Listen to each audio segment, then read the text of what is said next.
Did you get any pressure with dealing with any of us from either principals, teachers, or neighbors of like, you need to take care of this kid, you need to do A, B, and C, or else this and this will happen? Like, you gotta really like butt in and try to tell you what to do and how to raise your kid?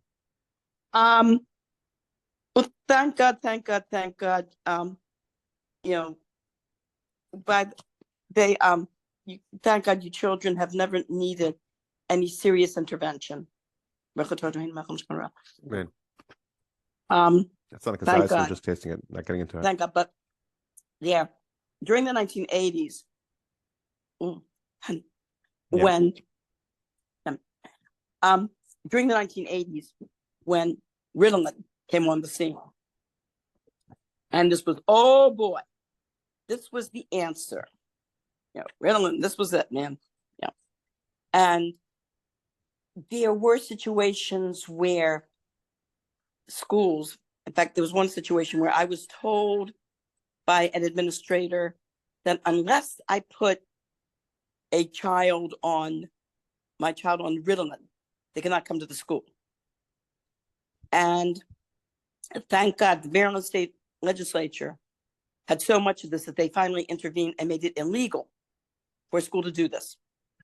They said this was something that was between, it was like doctor-patient privacy laws, and that schools could not require kids to be put on any kind of medication to attend. As a matter of fact, there was one report card I got from one of you kids where they said they felt you had problems and that I should put you on medication.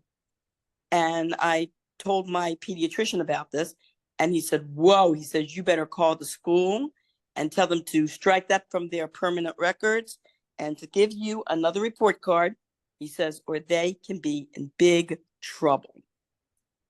So I called the school and I told the principal, and the doctor told me, you tell the principal the most that they legally can put on a report card is that please speak to your physician. And that's all they can say. They can't say medication. They can't say you must be on Ritalin. They can't say anything like that. And so I called the principal and I told the principal, and the principal said, well, let us talk to our attorneys and see if this is true. He called me back the very next day. Yes, we are striking this from the record. We're sending you another report card. Please rip it up. So then I have another follow-up question with that. What regrets do you have in the ways you raised us?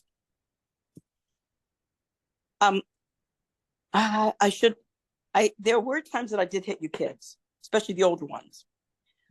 I regret that. It was not the way to go. There were other methods I should have used, but at the time when your father and I started our family, we were bridging that. We were basically the bridge between the previous generation and your generation now. And there were still even experts at the time who at times recommended spanking kids. So there was a woman who was an Israeli social worker, and she raised, can I know her, 10 kids, and she wrote a whole book on child rearing.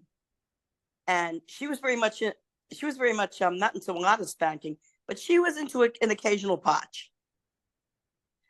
I don't think that was the way to go. I think there were better methods I could have used.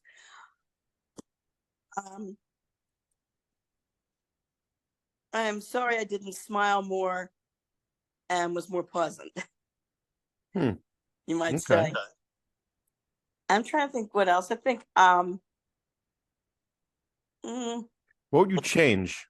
I think that's a better question, better situation, so you could really get a better grasp of it. What would you change if you had to redo it?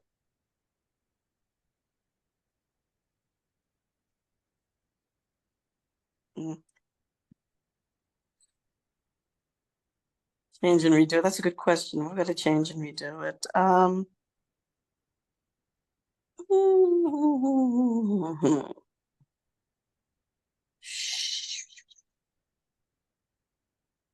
don't, something. The only thing I can say is like with your older brothers and sisters, well, actually older brother, because you're the next one after that. I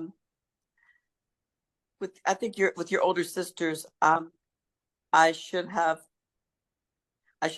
used less corporal punishment. What about your general methods of raising? But I did eventually break out of that. And like I said, we did set up behavior mod charts and give rewards. But what? so, Menachem's talking to me. Your brother's there. I don't mind setting Yeah. up interview about our stuff. Oh, he wants to know if you'd like to interview him as a guest. we'll do a second episode if that's okay. Well, Whatever. yeah, but Menachem, you No. want to say something? I appreciate it. No, I really do. No, I'm being honest. I appreciate it. I really do. I might be busy, but I'm available now. What'd you say? I couldn't hear you. No, look. I don't know. I'm here. We're here in Florida for the next 2 weeks. Got a lot of stuff coming up. I'm available right now. I just don't know if I'll be available in the future. Okay. All right. So how about, I'm can you available please now. elaborate? Can you then elaborate more on what Ema How do you was think I raised you? How about do you being think I raised raised and being, I want to talk about my shlokas. Oh. no, that's not really what we're Talk about trying how I to do raised you. here. Well, the proof is in the pudding. We have a shaliach. I know, but I'm Can't trying complain. to dive more deeper and trying to sift more things in. So if Menachem can elaborate, because we're trying to really, the whole point of this podcast in the Tell you, first how many place, viewers watch this? How many people watch this? we got plenty. Okay, good. It depends on the week, depends on the episode. So wait, so you're saying you want to dedicate an episode to this? No, what I'm trying to say is the whole reason why we're doing this podcast in the first place is to focus more on Ema, document more of the stories she has, and people come to listen for the banter, the wit, and the wisdom. So if you can contribute to any of that, I would greatly appreciate it. Okay. So are you going to interview me now? Sure. Like I was asking you in the first place, the question I was trying to say was, can you elaborate on how Ema raised you? If there was any questions, comments, concerns, or anything that you felt changed, or what did you like specifically? Oh, no, I liked Ema's upbringing was really nice. She always did she did a really great Ema always did really great whatchamacallit, lullabies and stuff like that. I really enjoyed Ema's lullabies. That was really good. I think also really enjoyed what else? I guess lullabies were really nice. It's quality times. She read bedtime stories and stuff, which was really sweet. It's 10 o'clock at night.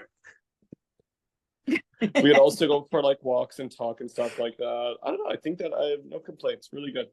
Well, it's not a complaint. We're not talking about complaints here. We're trying what we try to do in these episodes is we try to take a story and try to elaborate on the story and build a story to bring interest into listeners.